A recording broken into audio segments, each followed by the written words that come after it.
Rachel Vigil, taking a daily look at the biggest stories in Denver sports and interacting live with you, the Coffee Break fam. So sit back, relax, grab a cup of joe, and enjoy your coffee break.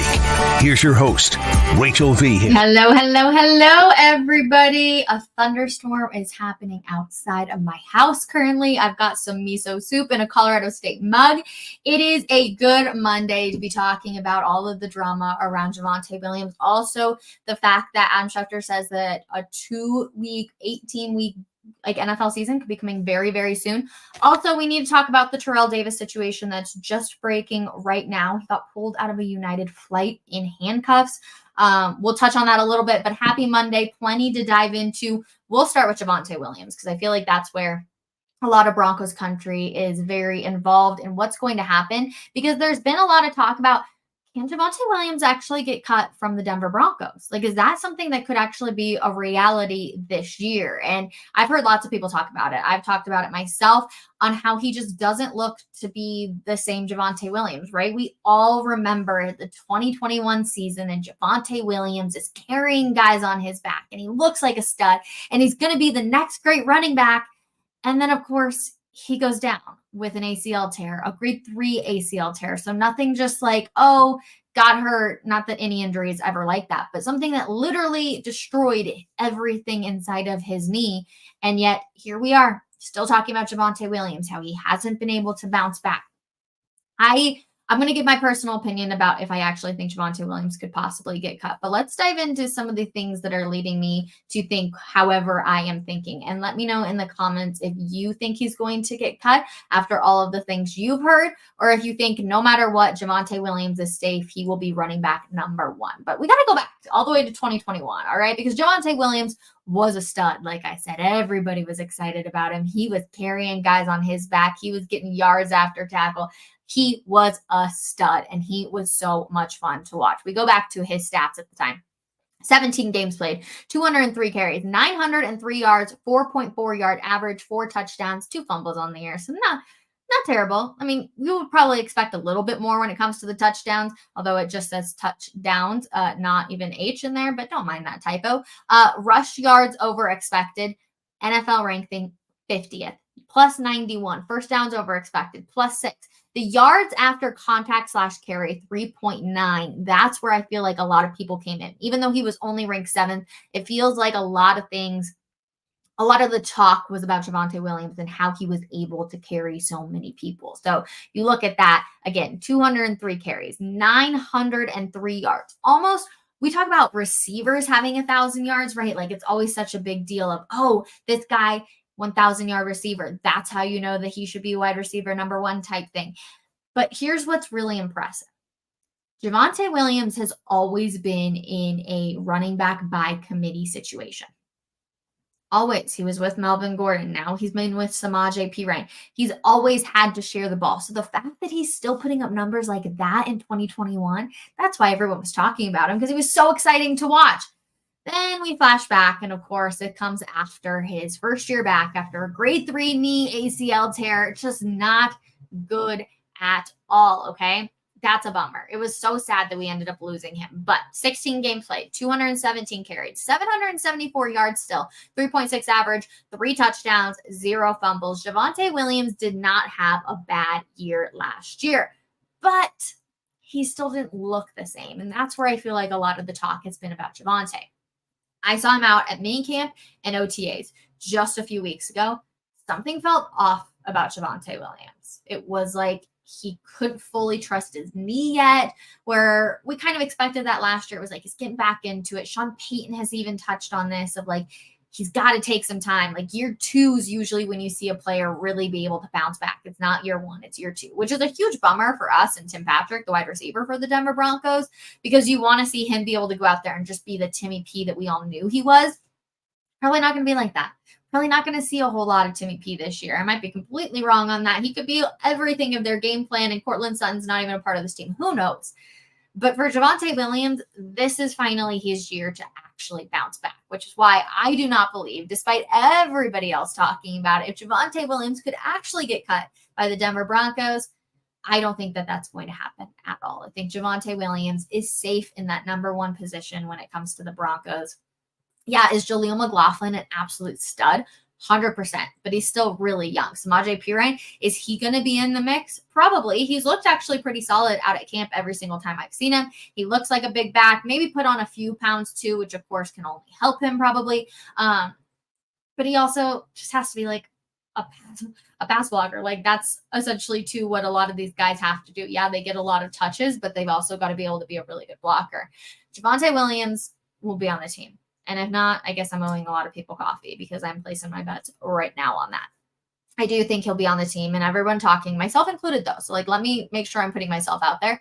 He doesn't look right out at OTAs and minicamp, but it's also voluntary. Like, have you ever had to be called into work to like go out and do something that, even though it's voluntary and they throw those words around, if you don't go, then people are like, wait a second, why aren't you out there? We do that with Cortland Sutton all the time with all the contract stuff going on. I was like, wait a second, Cortland, why aren't you out there? Are you not happy with Sean Payton? What are you doing? If Javonte Williams wouldn't have showed up, there would have been a lot of talk about where he is, what he was doing, why he wasn't out there. So yes, it was voluntary, but really he had to be out there. Otherwise there was going to be so much talk. And so yeah, but also it's still voluntary. So I feel like you get out there and you're kind of like, okay, like let's mess around a little bit. Like we'll look good, especially when you're in a safe position. Like I truthfully do believe Javonte Williams. It. Sean Payton talked about it.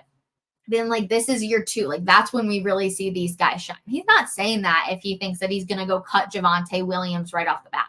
It's just not going to happen. So Javonte Williams, in my personal opinion, he's safe. Hopefully we're going to see it back to some more of these type stats, that 903 yards, like 4.4 average, the 4 touchdowns. Hopefully we can even get that up a little bit more.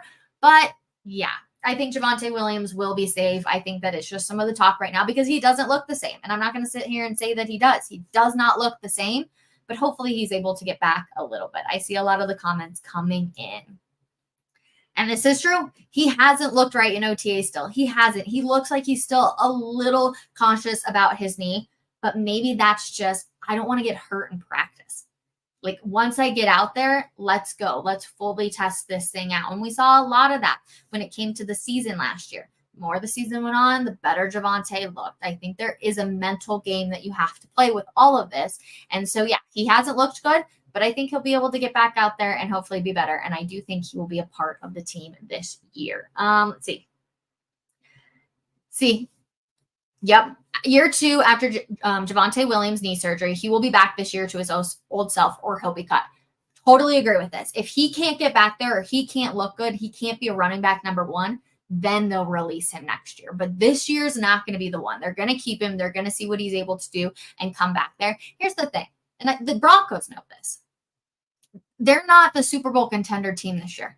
Okay. They're not there. They're not just missing one piece and then they can go out there and win the Lombardi.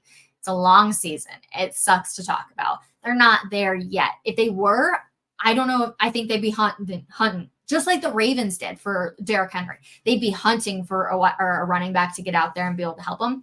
They're going to see what they have out of him. Samaje Perine, like here's the thing though, with the Broncos running back room, you got Audric Estime. Obviously, we haven't seen him out there because he got a knee scope done, but he will be back for training camp. Sean Payton has already confirmed that. He'll be good to go. They did it as a precautionary measure. So Audric Estime, which I think a lot of people are really excited about. Jaleel McLaughlin, people are hyped about him. And we've actually got a video from Sean Payton a couple weeks ago talking about Jaleel and how to get him involved more. We'll get to that in a second. Samaje Perine, you got it. But that's a big running back room. So where's like the give and pull? I just don't think they expect, especially with Samaje's age. I mean, we can go back and look at his stats from last year, okay? 53 carries, 238 yards, 4.4 average. He had 1 fumble and 1 touchdown. So, yeah, he was in the running back by committee when it came to the Broncos, but it wasn't like he was all that crazy. With Jaleel McLaughlin had better stats last year. He had 410 yards, 5.4 average, 1 touchdown. So if I think anybody's going to get cut, I think it's going to be Samaje Perine, and you all of a sudden have a thunder and lightning in between Javonte Williams and Jaleel McLaughlin. And then you have Audric Estime in the back end. He's there, whether he's having to be on the practice squad or not to make the 53. So yes. I didn't see Denver keeping Perine. I think they keep Williams and Estime with McLaughlin and Watson competing for running back 3/4 role. deal. So I'm totally with you on all of that front. I do think P. Ryan's got the most to lose when it comes to that, even though he has looked better in OTAs than Javonte has. That's just the truth. He has looked better. Like I said, I think he gained up maybe a little bit of weight. He just looks a little bit bulkier. But again, it's always the off season, so they're all a little bit bulkier. Now they're starting to cut down, get prepared for training camp, all of that jazz. So agreed. P. Ryan makes the most sense to cut. Saves more money as well. Yep. P. Ryan is reliable, and that's what matters. If the young guys don't show enough, they will keep him around. I'm hoping for Estime or Watson to show out a bit. I think a lot of people are really, really high on Estime and Watson, to be completely honest. I don't know. I'm just like not super high on Watson. I feel like right now he's kind of not in the conversation, but that's because there's so many people on this running back room that it's kind of crazy. So yeah, I'm like not super high on Blake at all, but I think he'll make the practice squad, if anything, kind of deal. Let's see. I want to get back to coming. What about Blake Watson? Yeah, that's my personal opinion. Again, I don't think it's like anything major, massive. I think a lot of people focus more on Estime and where he fits in and all of that kind of jazz. Again, has nothing to do with him personally. He could go out and be an absolute showstopper. There's always like the training camp darling that everybody falls in love with, and it could be Blake Watson. I just think a lot of people are going to be paying attention to the other big names, and I think Jaleel and Javonte are probably safe, and Samaje Perine has the most to lose in the situation. Other people may disagree with me, or other people may not. Let's see. 50-50 chance he gets cut in my eyes. I believe you were talking about Javonte Williams, but I just really think he's safe. Like, Sean Payton has not led to anything to make me believe that he could possibly be cut. I think they're really looking forward to what he could be doing. I think the most we would see would be mid-season if something were to happen to Javonte. I think we would see a switch between running back number one and whoever. I'm going to be curious again, like, Sean Payton has always ran with training or running back by committee, and I'm going to be curious to see if he goes with that again. Like, most likely. Sometimes I feel like they just switch things up on you, but I feel like the NFL right now is a lot of running back by committee. Give these guys a little bit more time to breathe in hopes that you can get back to after contact. They can carry a few more guys and that kind of stuff. So, let's see. We don't want to hear about what you heard, Rachel, or the rumbles. We want to hear what you think and why. Well, I just told you that if you had been paying attention. I've heard a lot that people think that Javonte Williams is going to get cut. Do I actually believe he's going to get cut? I don't think he's going to get cut at all because I think he's going to be safe. I think that Sean Payton has essentially led us on to believe that he's safe. They're excited to see what he's going to do for year two. So, yeah, that's why I believe that he's safe. And I just think that they have full faith that he's going to be able to get back to it in year two. Year one, you never see that out of a lot of guys. It's kind of the exact same thing. So it's the same thing for Tim Patrick. That's what I've been saying now for the past 13 minutes. So yeah. Let's see. It will be interesting to see how this running back battle plays out. There's a ton of battles when it comes to this Denver Broncos team right now. And I'm not sure about any of them. Like, I don't think there's anybody that's, knows 100% what it's going to look like. I feel a lot of times, even in the media, we tend to be like, okay, these are the guys that are for sure going to make it. And then something happens and it's just crazy. Somebody always gets hurt during training camp. Like, that's just part of it, which is a bit of a heartbreaker. So that's when you hope nobody gets hurt. Cortland Sutton stay healthy. Tim Patrick stay healthy. We need all of these guys to stay healthy because somebody has to just be the camp darling. So I feel like that's always what it's going to come out to be. I'm seeing all of the comments keep coming in, so keep them rolling. But I do want to talk really quick. 18 game season, yeah, and 2 bye weeks for an NFL team. I've also heard a lot of people talk about doing like a bye week like they do in the NHL where like everybody gets the week off. I hate that as a fan. I get it from the media standpoint for the people that work the games. I get it for everybody like that. But as a fan, I'm like, no, I want football every single week. I don't need there to be one long week where you do the Pro Bowl. Nobody watches the Pro Bowl anyways. It's boring anymore. Like, yeah, they've tried to switch it up and make things a little bit more interesting with these skill challenges, but I feel like nobody really cares. Keep it right before the Super Bowl.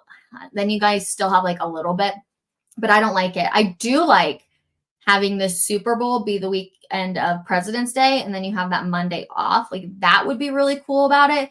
But otherwise, I don't like the 2 like bye week situation. I don't know. I don't like having one bye week that everybody's off in. to give everyone a break. I'm like, I want to watch football every single time. Like that's my favorite season in life is like football season. So I just want to watch that. But having the Monday off after the Super Bowl would be so clutch. I think it should be a national holiday anyways. Even if you don't like sports, who doesn't want another day off? So that's my personal opinion. The Terrell Davis stuff. Okay. I believe we have an article. Let's just go check right now. Denversports.com. Let's look. Yeah. Terrell Davis taken off plane in handcuffs in humiliating incident. You can go read the Terrell Davis he posted on, I believe it was Instagram. Yes, about how he was, quote unquote, I am still in shock over the traumatizing events that occurred Saturday aboard a United flight from Denver to Orange County with my wife, 2 sons, and daughters. He posted about it, but I just feel like we need to touch on it a little bit. Any interaction I have ever had with Terrell Davis, he is one of the kindest individuals I have ever met. He is so respectful. So hearing this story, I'm almost appalled by it. I can't believe it, but he quite literally got removed off the plane in handcuffs. They did not let anybody else board off of the plane. They came and got him without telling him or his family essentially anything. Check out denversports.com on that. Just reading it is really, really, really crazy. And just heartbreaking. I'm sure it was so traumatic. And because people know who Terrell Davis is, like they're of course going to record it. He's very well known. So breaks my heart just a little bit. Yeah, we'll see what more comes from that. But denversports.com, check it out if you want to see the Instagram post and some other information on that. I see one more. Excuse me. Whew. As a representative for the Denver Broncos, how would you sell Jarrett Stidham being the starter week 1? Wait, I love that. I love this question. Sorry, I'm reading the other comments that came in about TD. Okay, how would you sell Jarrett Stidham being the starter week 1? I would sell Jarrett Stidham being the starter week 1 because this is year 2 for him in the system. You're only going to get better. We just talked about Javonte coming off of injury and all that. You can only gain more strength coming in. He's shown the leadership qualities. He had Camp Stidham. He had all of these guys come out there. And Jarrett Stidham has looked really good out at minicamp and OTAs. Like, he looks like QB number 1. I still personally think that there is a possibility that he is QB number 1 come in Seattle. But listen, if you got to sell it, you're talking about his leadership abilities, which is great. You're talking about his arm strength a little bit. Like, he's not throwing some serious bombs like we've seen other people do, but he does have the arm strength that he would be able to move the ball. He's got the accuracy, but again, it's just him being comfortable now in the system that I think will give him a leg up over Bo Nix and Zach Wilson for essentially the entire training camp. Like, he's got the movement. He knows the playbook. He's going to be comfortable out there. He knows the line. He knows how to handle all of that. Yes, it's going to be a different guy who's going to be out there in the center because it's going to be Luke Wattenberg, but he understands the system and what Sean Payton wants. And he does have the accuracy, the arm strength, the precision, all of that jazz. We just didn't see a lot of it last year. And I think that's where people are really down on Jarrett Stidham. I've been the exact same way where I'm like, there was no spark the past 2 weeks or the final 2 weeks of the season last year. There was really no spark when it became Russell Wilson, Jarrett Stidham. The offense still sucked the entire time. Like, there was not a lot to be excited about when it came to it. So I think being back in the system again is only going to give Jarrett Stidham a leg up if he's handled the offseason appropriately, which I do think he has. I think he understands that this is his chance. He either has to run with it this year or he's forever going to be a backup quarterback in the league and he's never going to make it. So this is his one opportunity to go out there and prove something. And so that's how I would sell Jarrett Stidham is I would be talking about his arm strength. Yes, he doesn't have the craziest arm strength, but he's able to be accurate. He's able to move the ball down the field and he knows the system really, really well. And he's a leader in the locker room. And those 4 things can definitely produce you a really good, quarterback. Also, other thing is he's really good at communication, which is really, really important for a quarterback. Very good at communication, communicating things, whether he's going to have to be talking to the running backs, to his line, whoever it's going to be. I do think that he's really good on that front. Okay, wait. Last one we're going to get to. These shows go by way too fast. I'm so glad you guys are loving solo episodes. So thank you guys. Sorry, if Stidham is the starter, the season is not worth watching and Bo is a bust, period. Don't hate on Bo if Jarrett Stidham's the week 1 starter because there's a huge possibility we could see him at some point in the season. They just may not think he's ready right then and there. If Stidham is the starter, I don't think the Broncos are making the playoffs. So I know you're saying it's not worth watching, and I get from your standpoint, but there's still a lot we can learn about this team, whether or not Jarrett Stidham or Bo Nix is starting. So don't be saying Bo is a bust yet. It's going to take a while for us to figure out if he is a bust or not. And I can tell you he's looked really solid. That's why I'm 50-50 on like Jarrett Stidham knows the system. This is going to be year 2 for him. He's going to look a lot better. But Bo Nix, you can tell he played in college for a long time. He's NFL ready. So I don't know what's going to happen, but it's going to be a lot of fun. Okay, that's going to do it for today's episode of Coffee Break. Solo session again, just hanging out with me. The Terrell Davis stuff, denversports.com. Go check it out. Huge like breaking news story that's coming out. Kroll or Dulcich? Ooh, maybe we'll get into that one tomorrow. Everybody's on vacation this week, so it's just me hanging out with you guys, so I appreciate it. So maybe we'll do Kroll or Dulcich, or let me know if there's any other topics you want to hit on this week. I'm going to be on the drive tomorrow as well, so come hang out with me. It's going to be myself and John Davis, 4 hours on the radio over at 104.3 The Fan.